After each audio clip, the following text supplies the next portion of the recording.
mere suggestion of this creature strikes fear into the hearts of many. Legendary serpent, stealthy predator. This king of the rattlesnakes won his reputation for good reason. But in truth, his world is one full of danger, one that we know little about. Look at that pretty lady. One man has set out to change that, and nearly dies doing it.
Dr. Bruce Means ventures through the inland waterways that wend from Georgia through Florida's panhandle.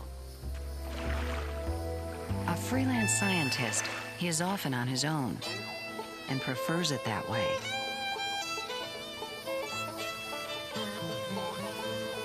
For 25 years now, Means has pioneered the study of North America's largest and most feared viper.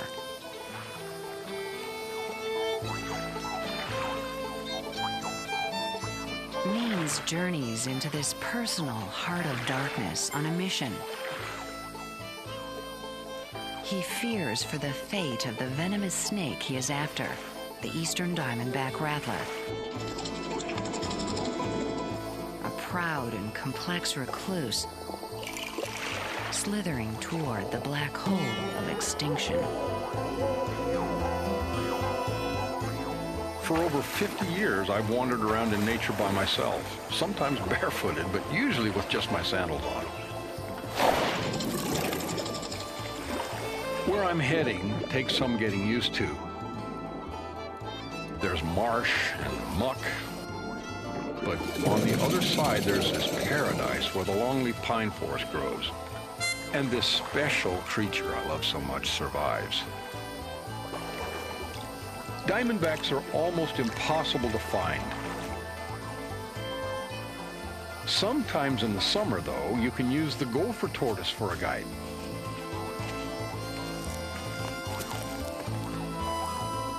Pregnant snakes often make their temporary homes in the long burrows that the turtle digs. So if you find a tortoise, he can sometimes lead you to a diamondback.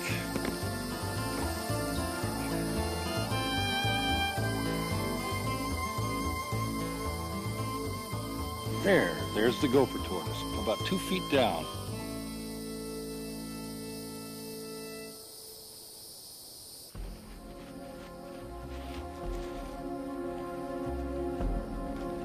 The gopher tortoise shovels out his own burrow, creating a home for hundreds of other creatures, large and small.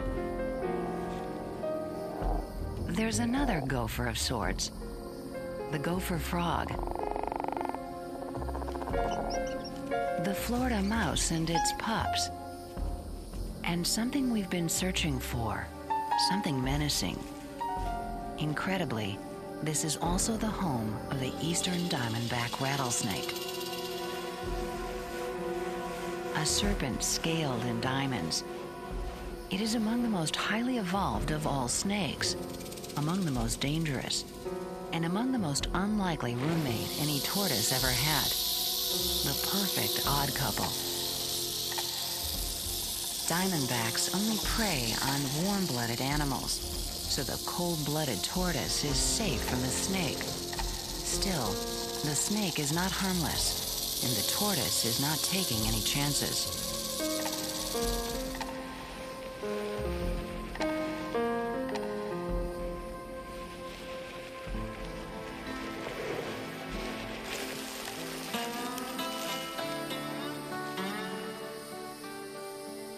The eastern diamondback rattlesnake is as American as the bald eagle.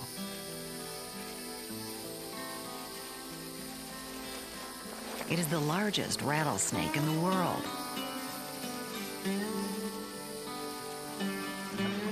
This is a singular serpent. Many snakes swim, but few take to surfing like this rattler. It seems as at home at sea as it is on land. It is the king of American snakes. More forbidding, almost invisible, and utterly silent, but for its warning. Its signature, the menacing rattle signaling the nearness of sudden death. The snake's trademark is made up of scales left behind each time the snake sheds its skin. They scratch together when shaken. Amazingly, the frequency is the same as an ambulance siren.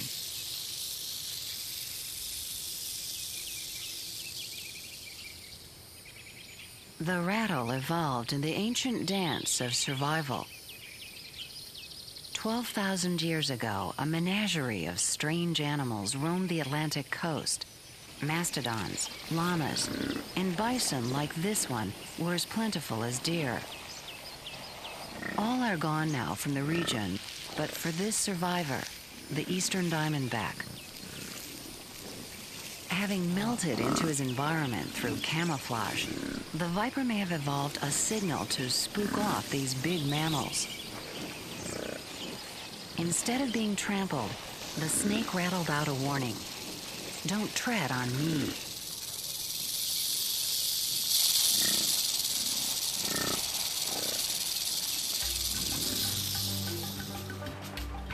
Like the snake, Means prefers to be left alone. So often, it's just the doctor and the diamondback, man on snake, and sometimes snake on man. I had hoped to be one of the few herpetologists who studied venomous animals and could say at the end of the career that I had never been bitten. Means didn't get his wish. He suffered his first bite in a laboratory accident more than 2 decades ago. Then a few years later, he paddled out to a distant and deserted barrier island off the Florida coast to take a wildlife inventory. The hazards of meeting up with a killer snake were the furthest thing from his mind. I was wandering through the dune vegetation, and I encountered a rattlesnake, about a 3.5-foot, beautiful-looking female.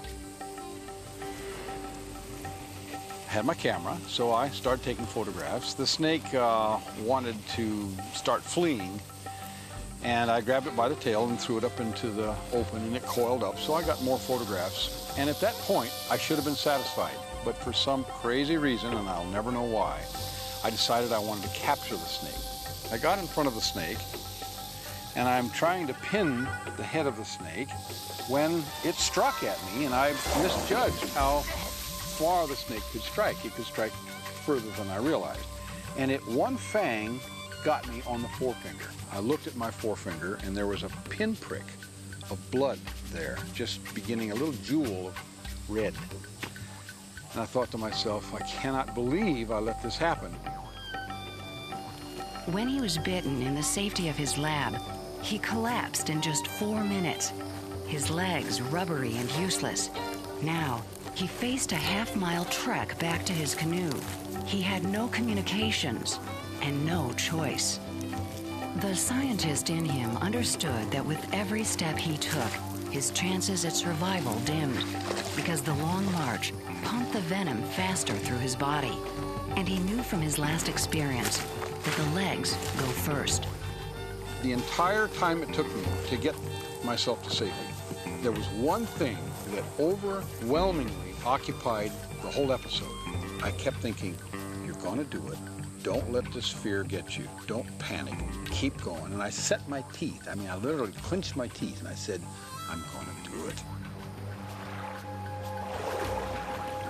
As the pain spread, the paralysis set in, and he still had to paddle nearly a mile across the channel, separating him from the mainland. Almost 30 minutes had passed. Means knew from experience time was running out.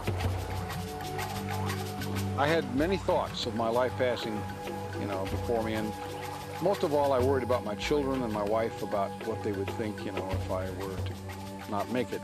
And worst of all, here I was in a canoe, and suppose that I panicked in the middle of the water and drowned it and disappeared, and they'd never have known what happened to me. So I kept that thing in mind. I'm gonna make it, I'm gonna make it. And I got all the way to shore. So when I got to shore, tried to get out of the boat, I couldn't move my legs. I was totally paralyzed from the hips down. I just threw myself over in the boat, into the water. My stuff dumps out in the water. I pulled myself out of the boat and didn't bother with it. It floated off a ways from me. And I literally clawed my way to my car.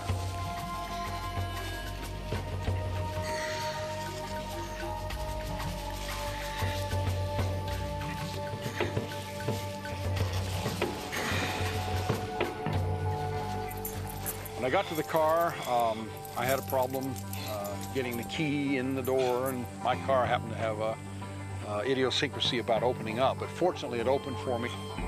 I dragged myself up into the car, pulled myself onto the seat, and then I found out I couldn't drive. It's a stick shift. So I had to grab my right leg, pull it in, put it on the accelerator, grab my left leg, put it in on the clutch. I pushed the clutch in, started the car, gave it some gas, and I was able to twist and hold it down, and I popped the clutch. I kept it in first gear, and I tore off down the road towards help, not being able to shift. So I was in first gear going down the road. The few minutes it took to drive to survey headquarters were an endless nightmare. All I could do was just turn the key off and let it chug to stop, open the door, and then I had to let myself down onto the pavement. The pain was like salt poured in an open wound. And worse, he was growing weaker and weaker. No longer able to drag himself over the hot, knobby pavement, he had to roll in order to move. But he couldn't roll in a straight line. So he plotted a circle across the burning parking lot to his last, best chance for survival.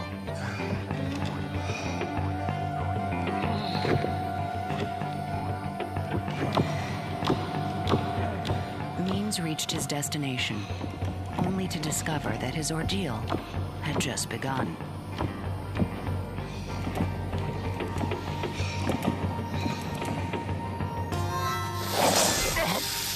Nearly an hour had passed since the Rattler sank its fangs in Bruce Means' hand. And now the scientist was discovering that the cure was as bad as the bite. 26 vials of anti-venom were pumped into his veins to stem the tide of the snake's poison. But the medicine proved an even more lethal toxin because Means was allergic to it. People around me could see the twitching that goes on, a thing called muscular fasciculation. The hair follicles around the mouth, and I'm fully bearded, move in a circular motion. My whole face was involved in these strange rhythmical movements of the skin, which are characteristic of eastern diamondback snake bites. He spent 10 days hovering between recovery and death, often in intensive care, as his body rebelled against the anti-venom. But he survived, and less than 24 hours after he left the hospital, he was back at work, back to the snakes that nearly killed him. What is the allure? why is Means willing to risk the snake's fatal attraction? You know, this is a magnificent creature. It's at the pinnacle of evolution, and we know so little about it. Apart from its beauty and its mystery, it has a rightful place in nature, and now it's at risk. It's actually a very benign creature. It likes to lie coiled up and hidden, waiting for food, and once in a rare while for a mate.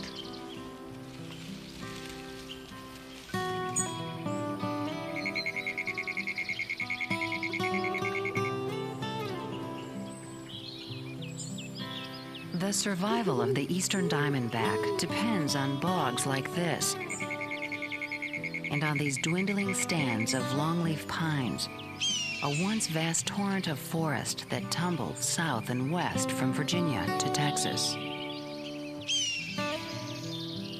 These lofty but threatened woodlands sustain an immense web of wildlife and are the keystone to the eastern diamondback's survival.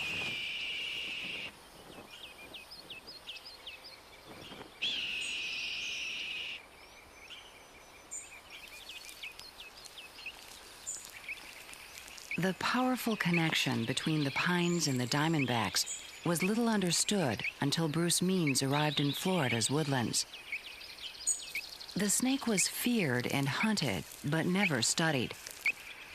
More than 20 years ago, Means pioneered the use of radio signals to track the eastern diamondback's behavior.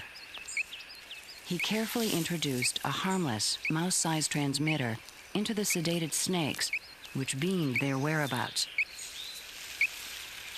In summer, he combs the forests for his latest subject. At this point, sometimes I get so close that I can't see them. They're camouflaged very well in the grass.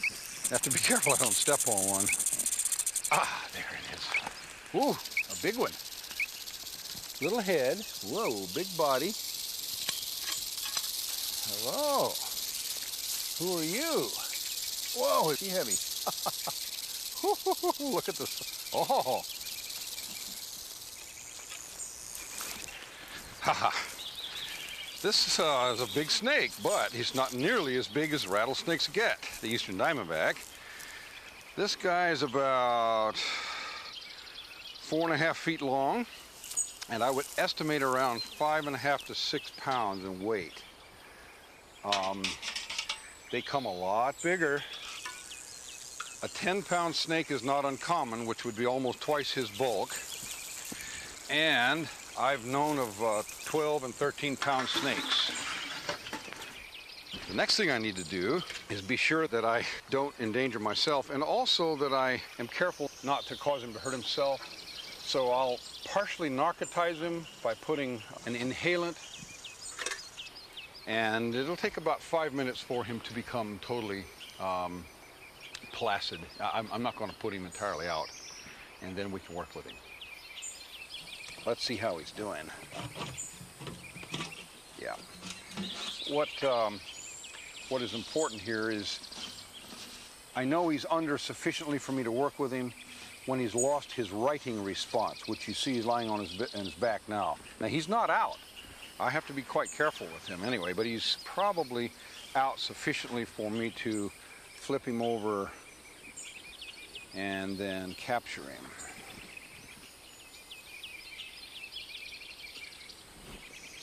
All right. Notice he's not thrashing. He would be doing that were he not somewhat groggy. So the first thing I do is get a measurement, and he is 120 millimeters in snout vent length. And his tail, now that rattling indicates he's quickly coming out of his narcosis, but I have his head in my hand. So it's 1,200 millimeters in length and 120 tail. That's about 10% of the body length, which is about right for a male. Females have about 10% less tail length. This is a young snake. This animal may only be in his 3rd year of life. That's amazing. A lot of people don't realize that a snake that big could be a juvenile. But this one's probably just sexually mature. Can you imagine what one twice that size in volume would look like? The eastern diamondback really represents the epitome of snake evolution, and there are several reasons for that. One is that it has this remarkable heat-sensitive pit right there, which is an advancement among snakes. Another, of course, is this elaborate venom and fang apparatus. The venom is a complex liqueur having several different proteins in it, 8 to 10, depending on the species, more. Each one of those proteins has various functions. Many of them are enzymes. They break down tissue, or in the case of the eastern diamondback, it actually has quite a bit of nerve-attacking components in its venom. So the initial use that the venom is put to is to immobilize its prey so it doesn't go too far away and the snake can go find it. The snake employs its fierce weapons with surgical precision.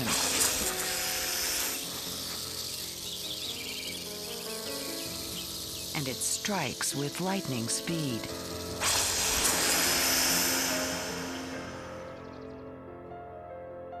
Its jaws are lashed by sinew and powerful muscles that snap open the fangs like a switchblade. Sacs similar to salivary glands pump the venom through hollow channels, just like a hypodermic needle. Though the bite is instantaneous, the snake pumps its venom several times to force a lethal dose into its victim.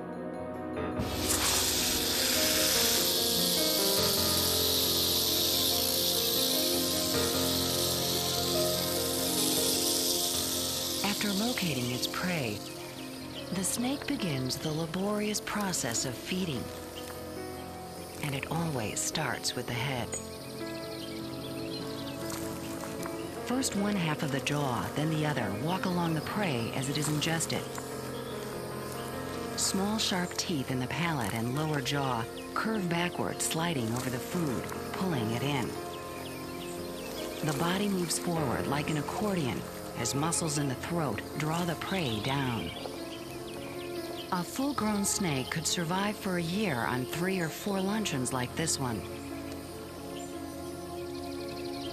Though bitten and nearly killed by the eastern diamondback, Means says his research makes plain the snake doesn't deserve its menacing reputation. The eastern diamondback rattlesnake is not a sinister animal. A lot of people might think that. They rely on several mechanisms to avoid your presence. The first is camouflage. There's a rattlesnake close by. Normally you can't see this snake because he's, well, I know where it is, but he's hidden in the grass and they're very difficult to see. So the rattlesnake is not rattling. And they don't want to rattle because they don't want to attract your attention. Human beings will go over and kill it. But watch what happens. If I walk slowly toward the snake and it perceives that I'm aware of it, which it does now, you can hear it rattling. This snake doesn't have a huge rattle string, but he's beginning to rattle. In fact, he's not rattling a lot. This is a very complacent animal. I might have to be a little more threatening. Now, you see he's orienting to me. As I walk around him, his head's turning. Oh, this guy's quite complacent. He could reach me if he were to strike now. Now, if I back away from him, he'll stop rattling, which he's done. Generally, they rely on camouflage.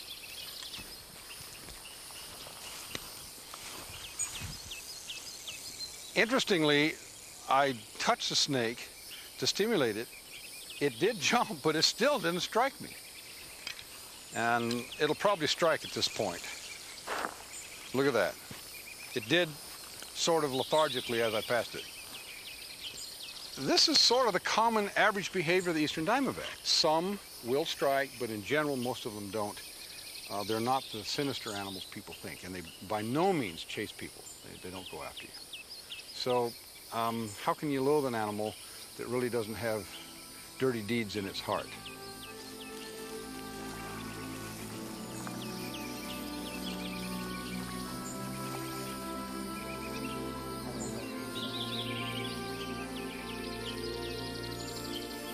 August is a brief but crucial passage for the eastern diamondback. Males are on the move now, trailing the pheromones of females. More than ever, the males are out in the open and exposed to danger.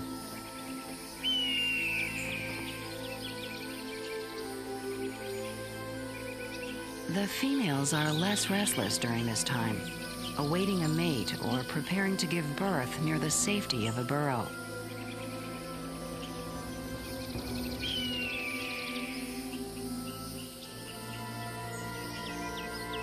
Birds of prey are the curse of the diamondback.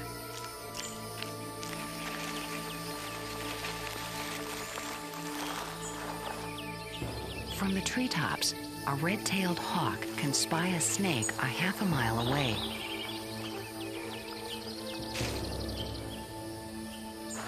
A pregnant diamondback, storing fat for the dozen young maturing inside her body, would make for a feast.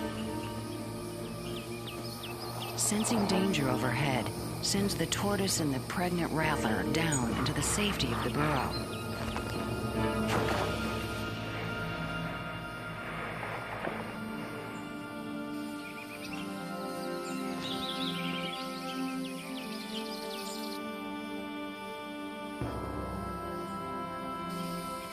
The hawk is undaunted, and the male is still in the open.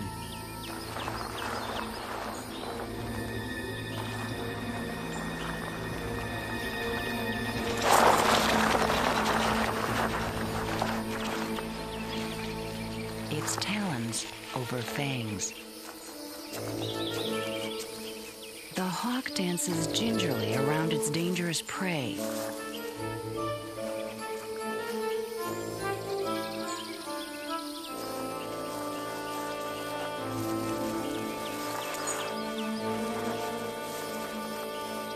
The victor shrouds its victim from intruders. For this rattler, the mating game is over.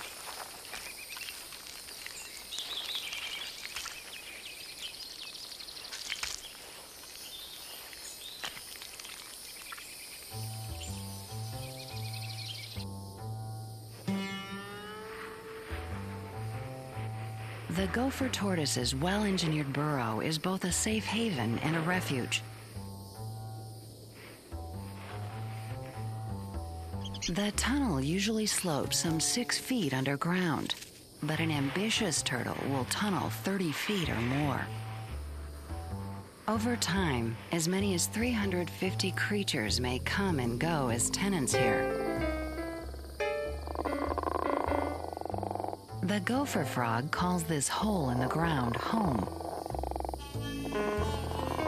Like the tortoise, it's cold-blooded, and so it's safe from the diamondback. The sheepish-looking gesture is really a reflex protecting its delicate eyes.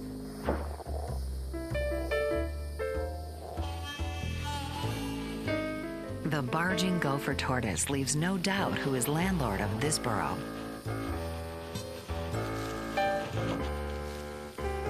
He bulldozes past the other tenants who are preparing to head out into the night.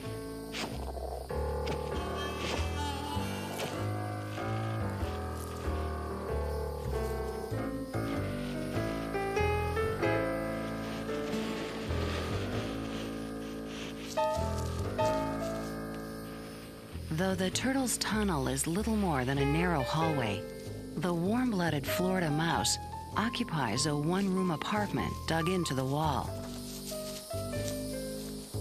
Its tiny keyhole-sized entryway keeps out the big diamondback. Though coming and going is still a risk, she and the snake tend to keep different hours. The diamondback usually hunts by day, and the Florida mouse is nocturnal.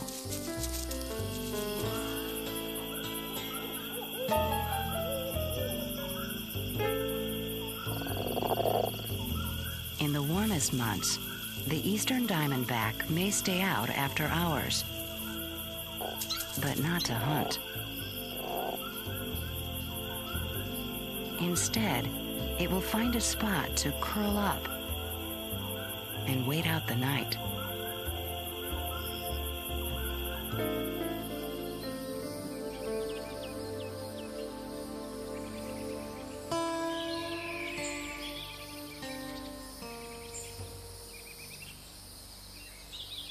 As the orange light of day parts the clouds, the diamondback nestles motionless at the base of a tree.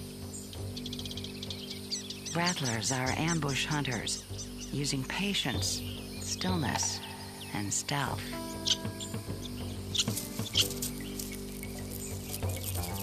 A family of squirrels ventures out into the day, unaware of the deadly interloper nearby.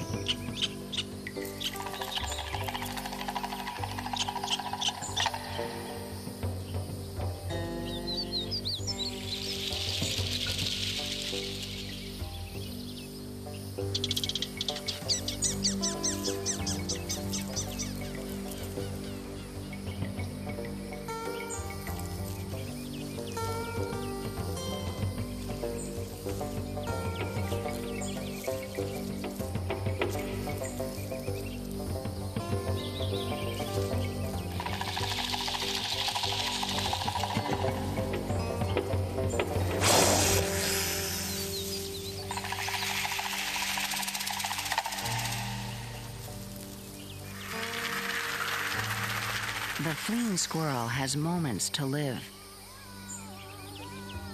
No matter where the squirrel dies, the snake will find it. I know when I was bitten, my body fell apart. As big as I am, I had a chance. But for a small creature like the squirrel, it's all over in an instant. How the snake tracks its wounded prey is not yet clear. Means thinks a stricken animal gives off a special scent, a unique signature that distinguishes it.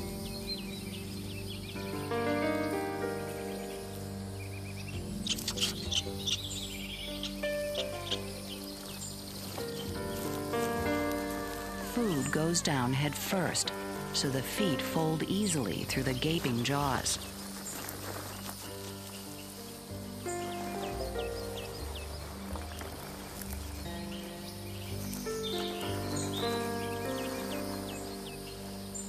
The diamondback gets its meal.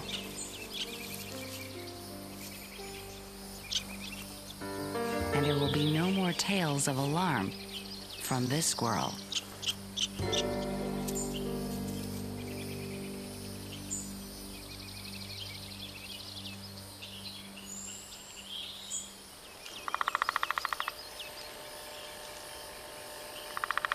The diamondback brought a subtle advantage to its encounter with a squirrel, a sixth sense, hunting through its heat-sensing pits. Means wants to understand the world as the snake perceives it. Gee, the growing tip of the longleaf pine is warm. That's interesting. A pioneer in research, he has embarked on a new series of experiments. He uses a thermal camera to reveal a world invisible to humans. A world of heat, radiating all around us.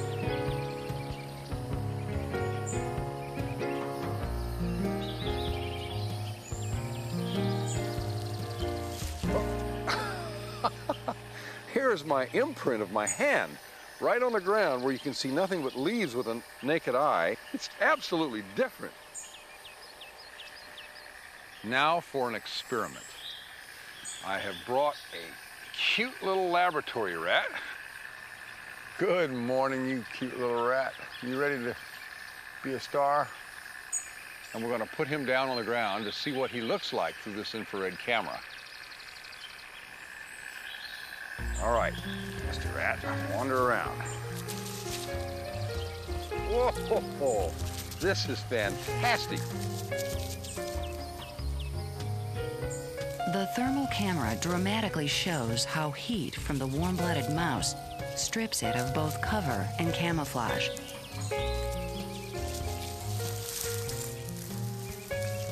While no one knows what the snake actually perceives, the camera offers visual evidence of the eastern diamondback's advantage in hunting warm-blooded prey.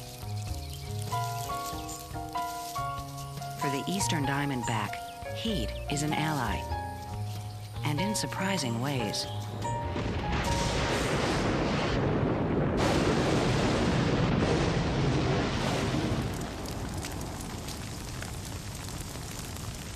Lightning is as common to Florida as coastline, and the bolts become firebrands, setting the forest aflame.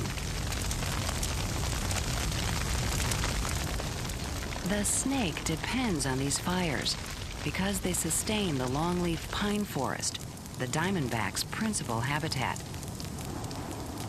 Fire burns out underbrush, allowing for new growth.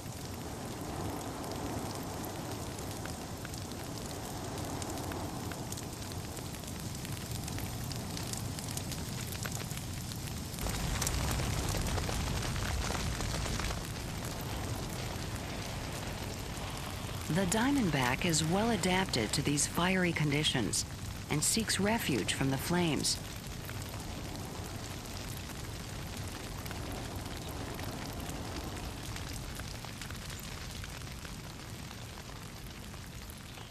This cottonmouth was not so lucky.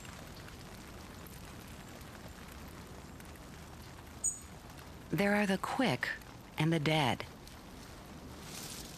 and the well-adapted.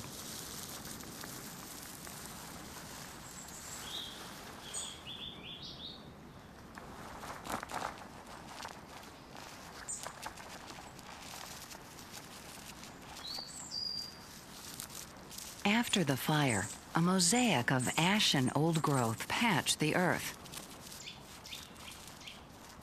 A turtle navigates the embers trying to find food.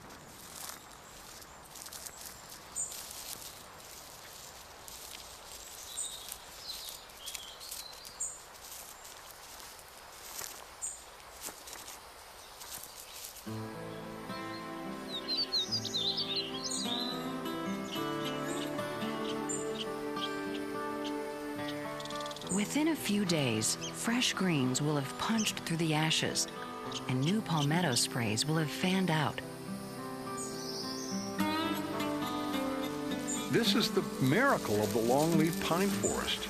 Here, the role of fire is not to kill, it's to rejuvenate.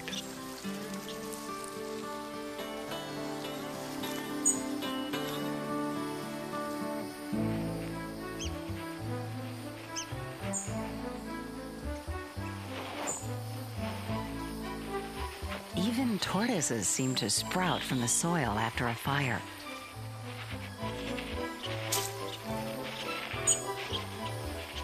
Newborns hungry for the green shoots.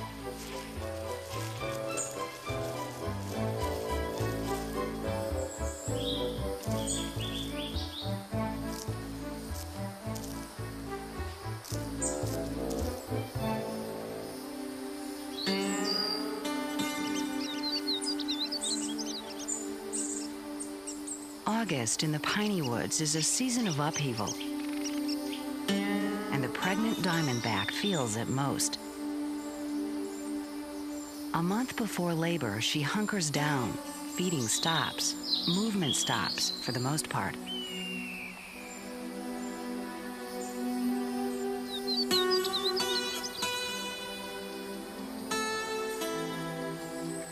Labor lasts 12 exhausting hours as she gives birth to a clutch of a dozen little diamondbacks.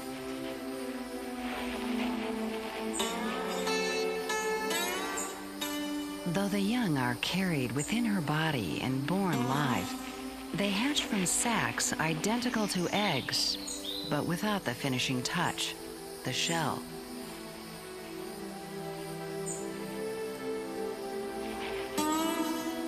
From the beginning, young rattlers can deliver a lethal dose of venom and soon bear the first button of their baby rattle.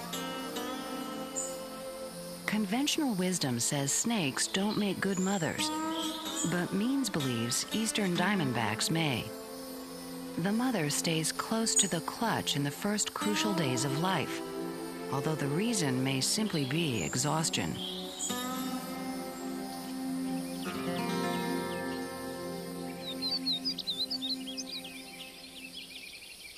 Deadly as the diamondback may be, they grow into a world of treachery. Few survive their first year, for danger lurks in every direction, even from other snakes. The king snake is known as a muscular hunter, a constrictor that kills by suffocating its prey.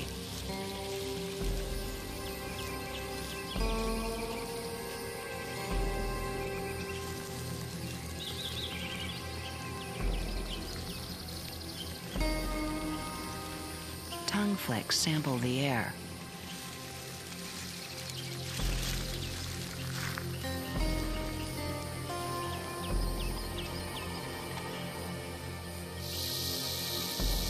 The diamondback senses a dangerous foe. The king snake, dinner.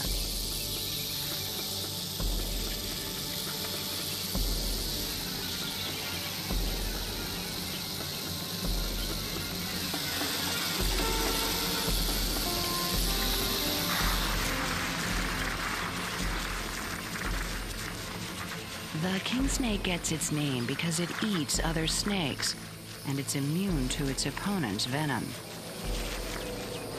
Pinning the diamondback in its corkscrew coils, it crushes its victim, then swallows it whole.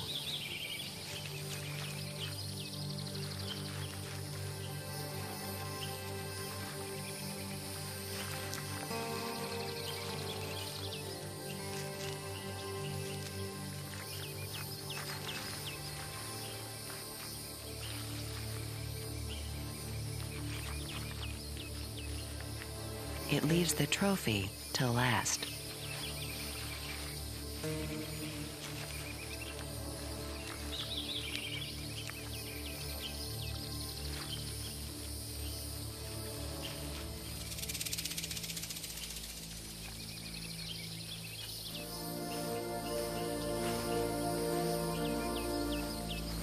More treacherous than the snake's natural predators, the commercial hunter. While against the law, practices like this go on to this day.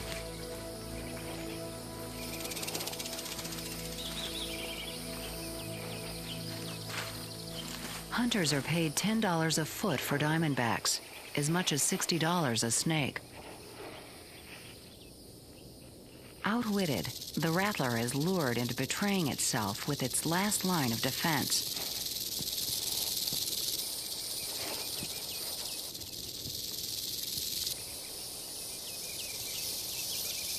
The hunter listens for the telltale rattle.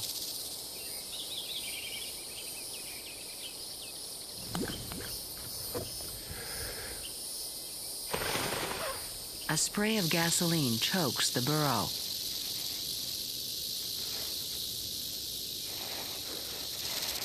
The snake is desperate to escape the fumes and abandons the sanctuary of the tunnel, winding up in a bucket.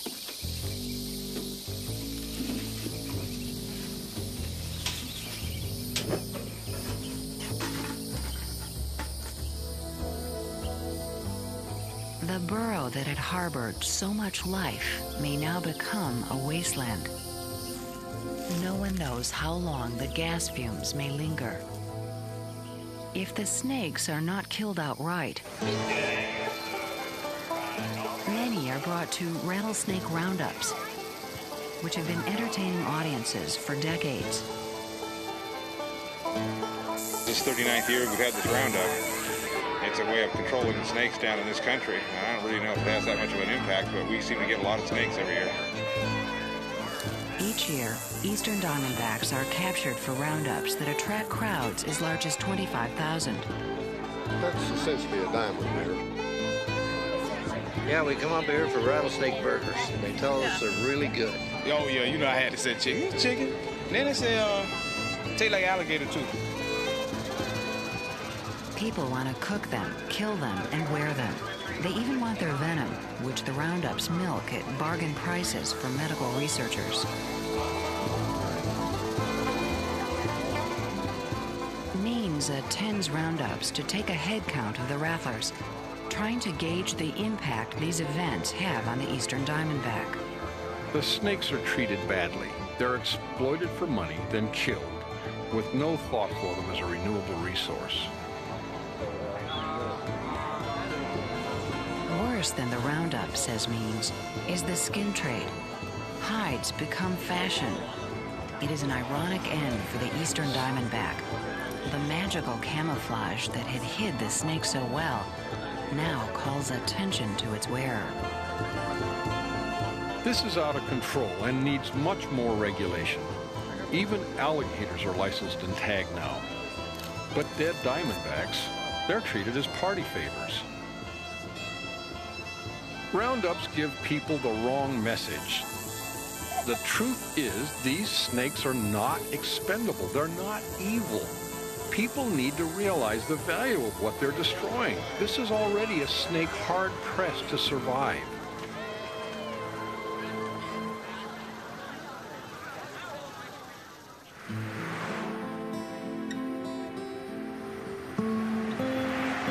But roundups and snakeskin boots are just one threat. Humans keep upping the ante on the snake's future, and dangers are everywhere. In the summer, hot highways become killing gauntlets, or worse, burning barriers, cutting the snake off from its habitat.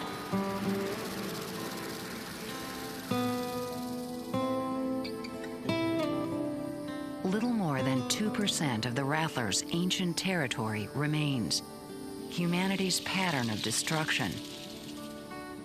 The precious longleaf pinelands replaced by regiments of future 2x4s. Plowed over by agriculture. Slashed apart by highways. And fragmented into withering islands, the leftovers of development. There may not be enough land left to the snake to sustain it, let alone provide a future.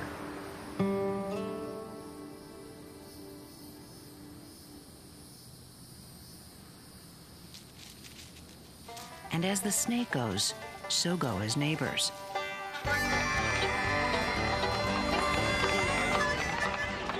What diamondbacks need is a better image, more public relations, some fans.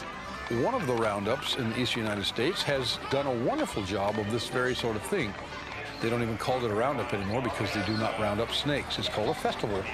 And they are very frightened of people. If you come across one, he'll usually coil up, shake his tail, and back away from you. And they put emphasis on environmental education.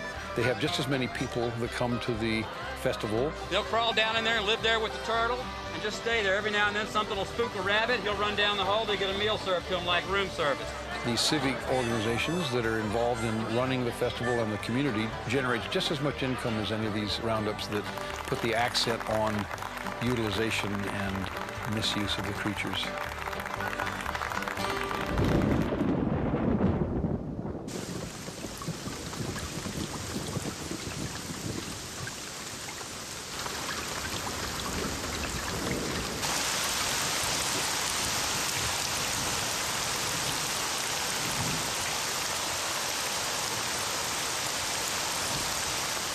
It may be that it's already too late for the eastern diamondback.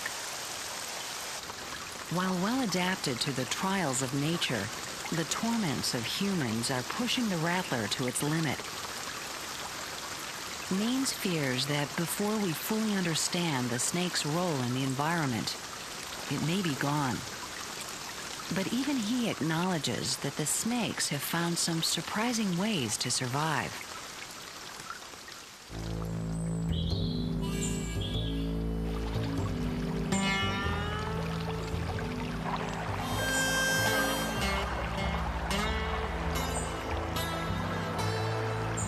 Florida's torrents flood the lowlands and tiny streams become channels.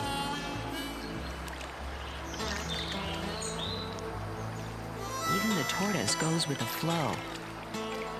if sometimes reluctantly.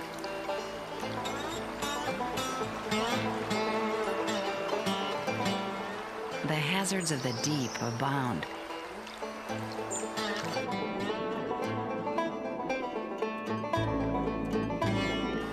Carried along on the stream, the hard-pressed animals take with them the future.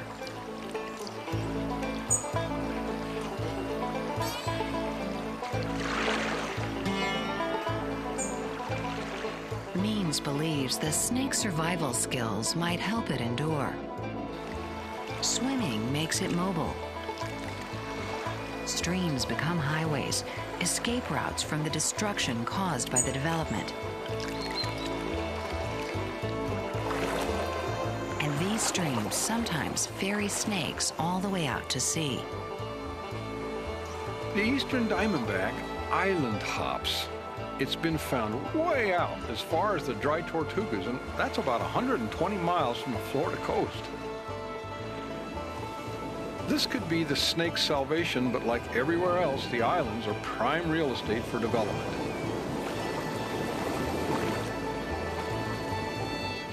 Propelled far and fast beyond their normal range, the diamondbacks become pilgrims, protected by their isolation.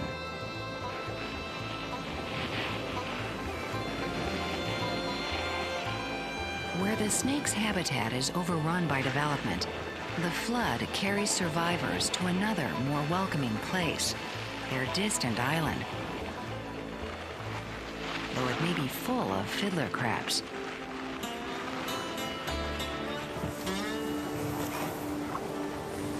Still on his own, Means scours the barrier islands, studying the snakes in their remote habitats.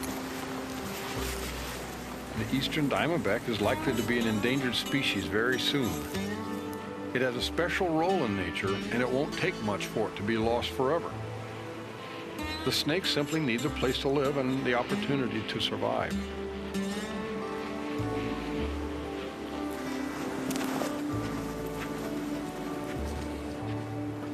Even after 25 years of research, Means says his efforts remain a work in progress. What's clear is that the snake plays an essential role in nature, both as predator and prey. Means' aim is to help us know this animal before it's too late. It's my greatest wish that in my lifetime I'll still be able to come to places like this and see the eastern diamondback rattlesnake. I hope that continues. Bruce Means reminds us that the diamondback's rattle may be more than a threat, that it may have a deeper meaning, that nature is sending us a message. Don't tread on me.